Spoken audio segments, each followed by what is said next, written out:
emoyeni bakithi kuyatshisa emoyeni yethu kwengwanwami solo semoyeni bakithi kuyatshisa singethi emoyeni yethu kwakubuhlungu emoyeni bakithi kuyatshisa emoyeni yethu kwengwanwami solo semoyeni bakithi kuyatshisa singethi emoyeni kwakubuhlungu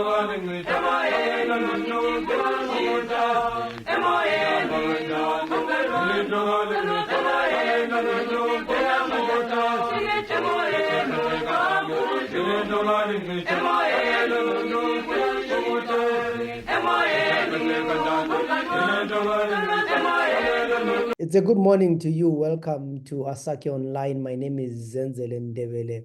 You know, in our program today, we always want to talk to people who inspire us, who have interesting stories to tell. And of course, I always like to talk to abantu train and beach and about. So in my program today, I'll be talking to Ngwana Maseko. For quite a number of years, I've been talking to him on social media, but today, finally, I managed to ukumbamba lapha evela adinga stock feed ngathi asixoxe khonapho Baba Ngwana, welcome to the program. Oh, thank you, Baba. Thank you for having me on your program. Hayi ngiyaxolisa ukuthi ngikubambe off lapha kodwa ke abantu ababhizi vele batholakala njalo. Yeah, sizama ukuthi senze impilo lapha lokufundisa abalandelayo abantu abethu ukuthi impilo itholakala ngokusebenza. Hayi akula ngenye indlela. Yeah, let me start by saying, probably let's start from the beginning. Where are you born and where did you grow up? Mina ngizalwa kwaZimnyama ePlumtree eBulili Mamango.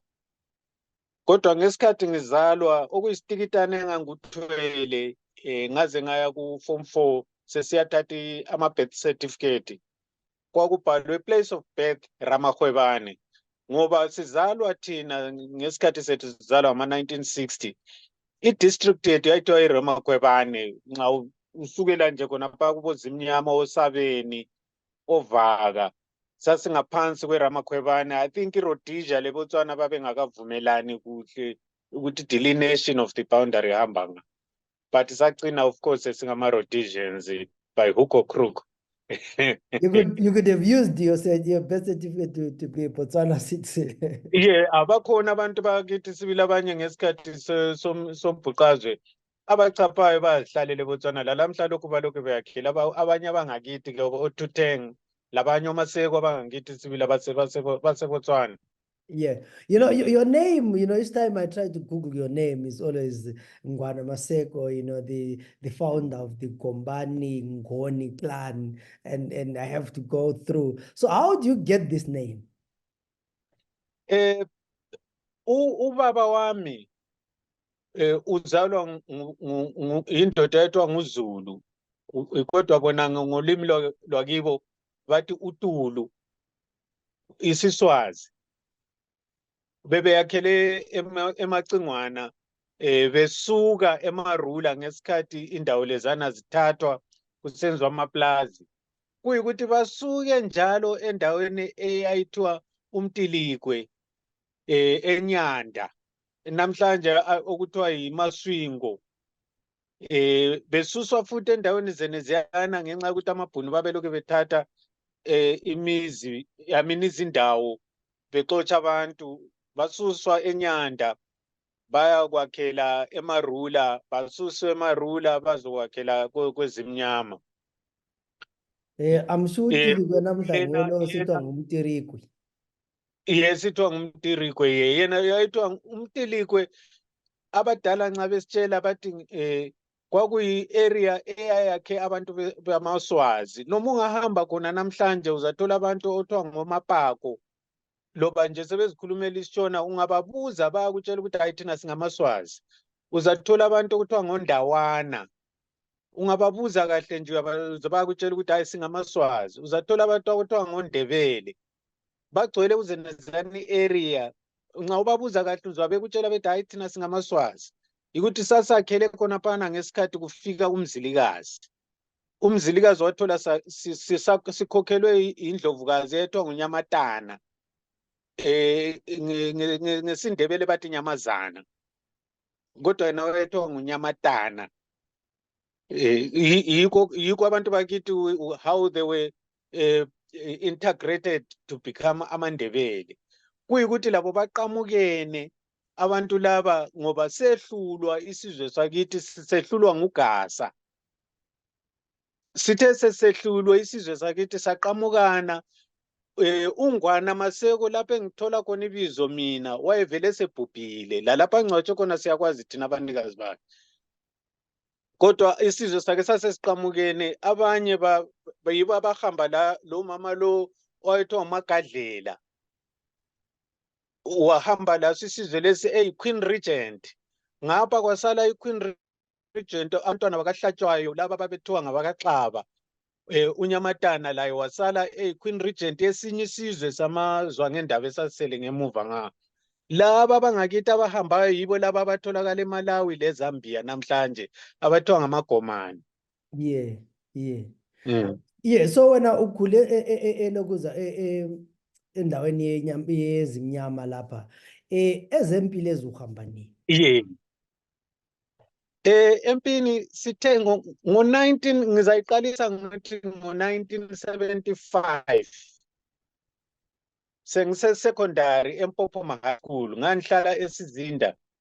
Ngaba ngu-secretary we-youth yeZaphu ku-branch yeSizinda, yayihlanganisa iSizinda leChabalala leMhlahlandlela. Kwakulelokitshi elitsha elalisanda ukwakhiwa kwethiwa iMhlahlandlela. So i-branch yethu ayithiwa nguMhlahlandlela, ngenzwa u-secretary of youth. That's how I got interested entweni ze-politics, ngoba sasihamba sicollecta. Uyakhumbula ukuthi kwakucollectwa kudala, kwakucollectwa ama-25 cents by house kucelwa ama-25 cents for i-party. Yeah. Yithe sasibhoda ngezindlu eChabalala eSizinda eMhlahlandlela, sihamba sicela emayadini abantu besinika 25 cents. Iyo yayi-contribution yesizwe to umsebenzi weZaphu. And imali yakho lalibuyisela yonke lalingayidli. Kwakungaqalwa. Kwakungaqalwa. Kwakuhlangene khona okunje ukuhlonipha lokuthi kwakulomthetho owawubekiwe ukuthi nxa ungu-secretary ulo treasurer wakho. U-treasurer wethu wayengubaba osekhulile. Kwakuthiwa ngumpofu ubaba lo. Sasihlangana eSizinda, ngiyakhumbula ubaba lo wayengowesitonkeni. Thina iblock yangithi kwakuthiwa ngublock 42, yena yakhe yayikublock 47. So sasithi singahlanganisa imali le siyehlangana khonapho, ibalwe imali leyana iqhutshelwe kwakuthiwa i-province, I think. Ibisihamba ke kumbe yayisiya ngaphi imali le asikwazi, but thina sikwazi ukuthi sasiyi-collecta lathi ku-district yethu eMhlahlandlela, ikhava iSizinda, Chabalala leMhlahlandlela ngokwayo. Sasihlangana kubaba uMpofu, ihlanganisa imali le ikhamba. It is in this same house esahlangana legorilla elalithiwa ngu-Andrew Nyathi. Thina sasingakwazi ukuthi ubaba lo ligorilla. Mina ngangimazi engubaba omncane ngoba wafika wakhombisa omunye umama omncane. So thina singakwazi sicabanga ukuthi ngubaba omncane nje, umuntu weZaphu. Ngezwa sengisempini sesisizwa manje esehlangana lami ubaba lo, ngibona uyabuya uthwele isikhali, mina ngili-recruit, uyafika uyangibingelela. Ngethuka phela mina ngathi kathi u-Andrew Nyathi uba mncane kathi udingane la, uyabo. Seyikhona sesizwa ukuthi hayi wayevelela igorilla, wayebuya khona phana ezophasa imessage on to abantu abadala abeZaphu. Nguye umuntu owayehlale lokhu esitshela ngempi, kodwa into yangimotivate to go. 1976 kwaba le conference leyanenzwa eHarare eHighfields. Unkomazi address abantu esithi bantu abami ngezwa kuthiwa ngisekho, liyakwazi ukugiqika, liyakwazi ukuhuba phansi. Size sikhathi isitimela, kwasusa isitimela koBulawayo saya eHarare, same train yasithwala futhi sibuyisela koBulawayo. It was a hired train for that congress. Ngathi ngifike esikolo ngaba lo msindo lo headmaster, ngoba la headmaster wathi ethandaza wakhuluma inhlambe sithi and our father help our soldiers so that they can kill these terrorists. Mina ngathi Wayelikhiwa. yeah, kwakuthiwa ngu-DF Edwards. Alo angisoze ngimkhohle. Ngoba bangikatsa sibili lelo langa ngoba mina ngathinga ku-assembly khonapho ngoba ngavele esikole abantu abaningi bavele sebesazi ukuthi umfana lo is too political. So ngathi thina silaba forwethu ngavele sendlo umfowethu othiwa nguGarfield but yena ibizo lakhe lempini wayethiwa nguKhupha. Awungathi uKhupha abantu abaoperate kumatetsi le wanki uzozabe kutshela ngayo ukuthi uKhupha siyamazi. Ngathi kuna thina silaba forwethu abasebesegangeni le into le yimpi into ukhona ubaba othiwa nguDale Ngwenya angazi ngaba mazi wagcina not Ngwenya Sibanda wagcina seku ZPRA command la phezulu ubaba lo. He was our head boy eMpopoma High School. Yiba bangibambayo besithi uheadmaster sithi limlethe ofisini yami bangithatha bangise ofisini but wathi ephuma lapho uDale wathi no I feel bad about this thing ngoba bangichaye ofisini kaheadmaster yena uheadmaster ngichaye. So mina ngapanitshwa kwathiwa iMpopoma yathi nxa upanitshiwe kuthiwe umuva amatshe ngebhara kwakule ground enkulu yebhora kule inye encane which needed stones to be removed. Hiyo yayisiba yi-punishment yokuthi ukliye ground lana ngamatshe. So bathe sebehambile abanye ngabhala incwadi mina ngayifaka ngaphansi kwesivalo sika-headmaster ngathi I'm going away to be a terrorist. When I come back you are the first person I'll kill. ngathi ngahamba yikukusuka kwami but ngathi ngifika ngikhaya ngathola umzawa wami engahamba laye bobabili omunye uthiwa nguLotshe ababesegangeni babenziwa ethiwa umabara. Ibara kutsho ukuthi bullet I think. Yeah. Waye ku NSO wabe secret service ye ZPRA. And then lo munye wayethiwa nguObet umzawa wami. So sisuka sonke kozimnyama laba abantu engikhuluma ngawo. Ngabafica ngikhaya bona babefunda ehlathi. Mina ngifunda eMpopoma. Ngathi ngifika ngikhaya ngithola bona sebetshayisile. Ngafika ngabatshela ngathi mina bafowethu sengihamba empini. But usihamba empini ngathi ngoba ngazazi ukuthi angeke ngibuyele esikole. Kulomunye umfana wakobhande wayethiwa nguSylvester. He was our best friend. Samtshela la ukuthi ndoda sahamba empini but yena I think wayenza mistake wagijima watshela umama ukuthi mina sengihamba. Umama kwahle wamkhiyela endlini. Sabona umfana kasabuyi thina sabe siwalka sisuke sizinda sisiye umgwaqo wePlumtree kuthiwa yini iDunlop area leyani. Yeah. Izimota eziningi ezazisiye ePlumtree zazisima lapha zinika abantu amalift. Wabe sibo omunye umuntu wasinike wathi bafana ligqoka ama-uniform liyanga.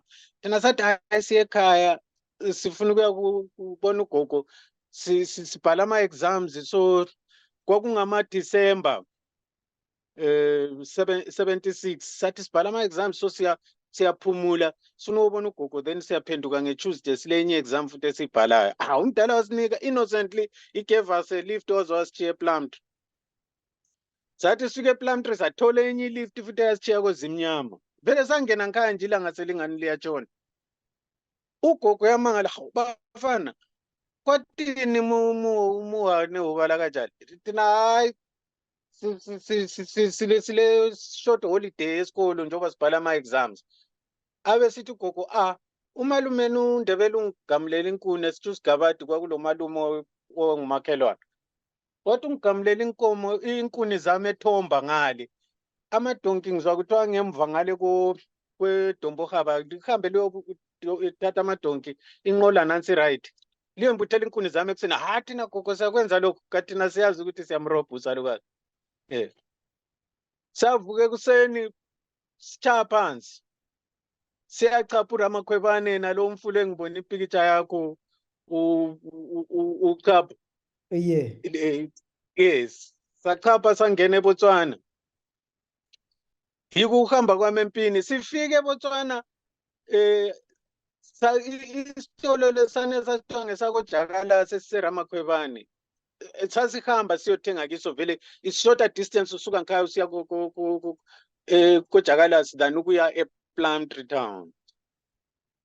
So sasihlalele nje sizinathela sizathenga inkalakatha eCoca-Cola lesinkwa. Abantu I think babetsheliwe ngamapolisi ukuthi lingabona abantu abanje libo notify in time. Abantu bahle babona ukuthi hayi laba bantu laba ngabantu ababalekayo laba eRhodesia ngale. Sithe salibele sibona ijipi yamapolisi sifile. Upolisi la belisibuza hawu bafana. Ebuza ngeSitswana. Nase nsithi kuya akitsibi Setswana into lebekachikalanga. Kwabe kusithi ipolisi ayisithi hechi chakachenjelesa hechi. Usebuze ethi yona liya ngaphi manje sesimtshela hayi thina silandela unkomo. Wabe sithatha kubabalwane sifake emoteni wangilinganisa lo mbhobho wayewuthwele into that's what disappointed me loba sensempini ngoba all the way mina ukuhamba kwami empini everybody was saying lokhu kuncane kakhulu yabo kodwa ngangimdala kwabanye abantu engangilabo khonapho so uyangilinganisa lo mbhobho uthi njoba ngifitshane kulo mbhobho uyawuthwala uthini esenze ama jokes nje wasithwala wasifaka enkambeni. That's how I left ikhaya mina ukuya kwami empini. So where do you get trained? Thina sase CGT1 sifika eZambia safike la ngingathi khonapho eBotswana umndoda lo zasihambise police camp safika salaliswe police camp kwakusemini sifike eFrancistown inkamba ipolice cell yakhona bayichivuliwe nje wapho ukuthi ayihlalani khonapho nyabuya thina sithi uzalokha left the doors open kwathi ngesikhatshana sibona imoto sibuya ilabanye abantu mbe babe yi4 or 5 lathi sekuthiwa singene emoteni liyana sayikhona siyafika enkambeni lapho okwakuyiyo ke i-transit camp ye-ZPRA eBotswana safika salala 2 days khonapho nge-3rd day sezokuthiwa selihamba lina selisiye eZambia ababesazi ngendiza sebesitshela ukuthi kona ukuthi indizi lamabhampu ilani nampo sesiqansile lathi sesihamba sesiye eZambia sesifika eZambia safikela enkambeni ethiwa iNampundwe abanye bathi Nampundu but abanikazi amaZambia babesithi Nampundwe so sathi suke airport udriver sesithi kimi lokho kuncane akungene phambili ku driver side ngapha laba abanye bengena esigengeleni se truck eZambian Army athi ngifike enkambeni mina nilela ubuthongo nyanyanya sebebala abantu besuke eBotswana si56 nxa sebethi babala roll call abantu sebeyi55 bayibale baze babale 3-4 times umZambian nantshi inkambani nale iNampundo yayile base yeZambian Army ngoba yiba they were looking after us umZambian wathi emisa iroli yakhe nawe besehlike siyothatha ukudla kwakhe ngale kasabatshela ukuthi kulomunye umuntu ngaphe ku driver side usecine sephenduka bayambuza ukuthi kathi uthola abantu abangaki wena from the airport uthi hayi benile 56 indaba wathi kushothe 1 wathi habe kulo ngumfanyana oncane ukuthi hey uyamkhumbula ubaba wethu ngubuso benyoka uNdlovu wayele plaza kwekithi khona phana kozimnyama esevele empini nguye wabuyayo ukudala lwana ukuthiwa ngungazimbi abaningi bamaze ethiwa ngungazimbi esesekhaya nguye wabuya ke selunguze windini indevu zingaka amehlo engasuka wathi hey uyalala empini wena sensethuka lami evula isivalo semoto ethi come on crawl esithi kimi ground sangisiwa phansi sendilala phansi sethi ngifuna uroll uyaphenduka uroll uphenduke kimi lapha uyalala empini wena. That was my initiation ngifike empini inhlabathi eNampundu ibomvu gevu isidaka ngathi ngisukuma vele okuyisudu kwami angisukela kwekhaya vele thina sacanga ukuthi uyatufika empini uqhutshela umbhobho nje vele le briefcase gorilla uyadlala wena. Saqeda ke almost that was December, January February, I think ngoMarch, asakhumbuli date exactly. Ikusuka kwethu after ukufa kwaJZ. It was about maybe a week or two after ukufa kwaJZ. Ikusuka kwethu eNampundu sesiye CGT1 iko ke lapho esathola khona i-training yethu 6 months. Sathi suke CGT1 thina abanye again my nemesis sathi sikuparade mina ngangingu platoon commander yayithiwa company A. Ngimi laphana uJoshua Nkomo labocele laboDubu baluke bekhuluma ngibona ukuthi baluke bekhuluma bekhombela kimi uyabona.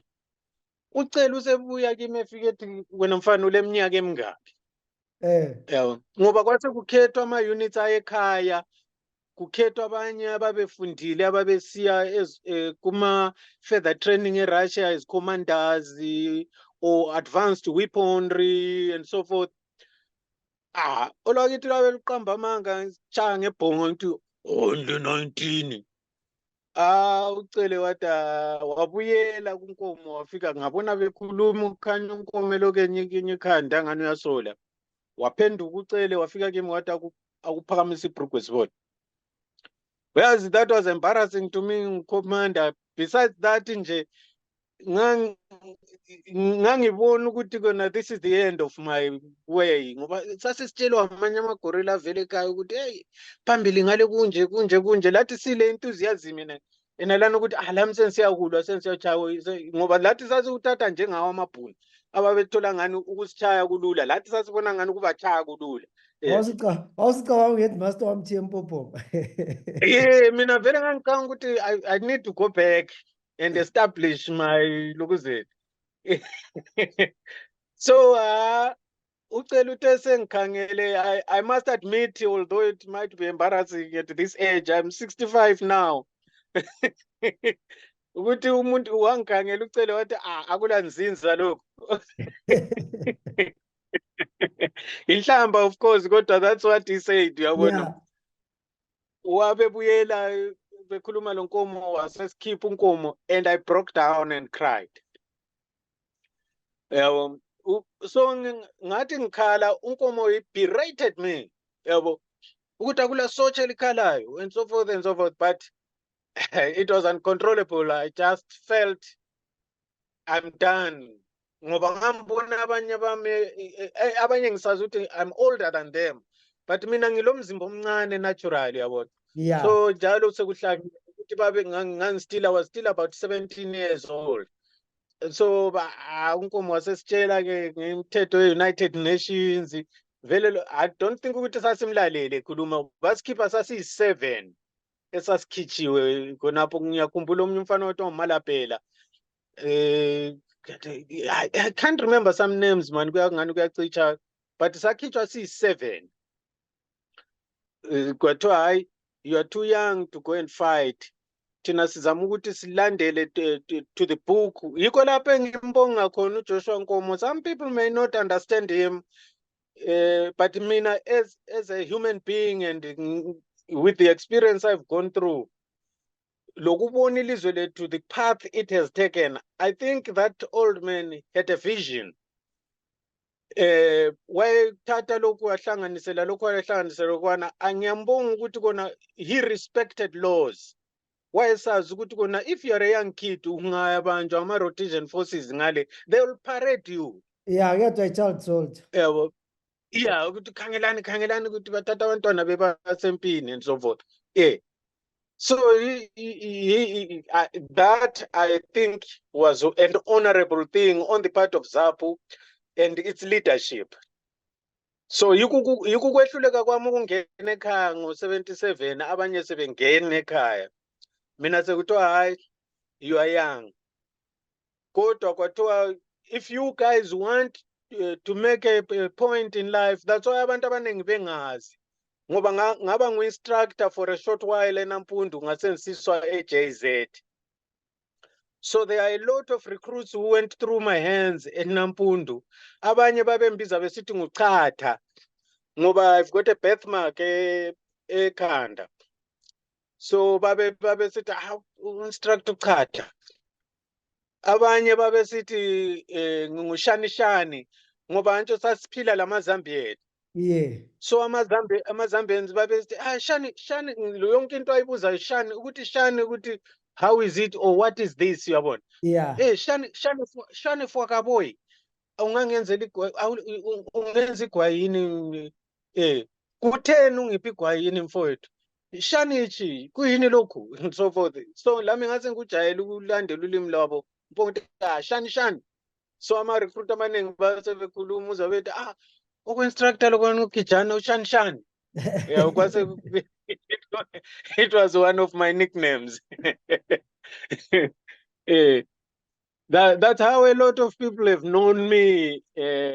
Ubuhlungu emoyeni bakithi kuyatshisa emoyeni yethu kwemngani wami solo semoyeni bakithi kuyatshisa singethi emoyeni yethu kwakubuhlungu emoyeni bakithi kuyatshisa emoyeni yethu kwemngani wami solo semoyeni bakithi kuyatshisa singethi emoyeni yethu kwakubuhlungu emoyeni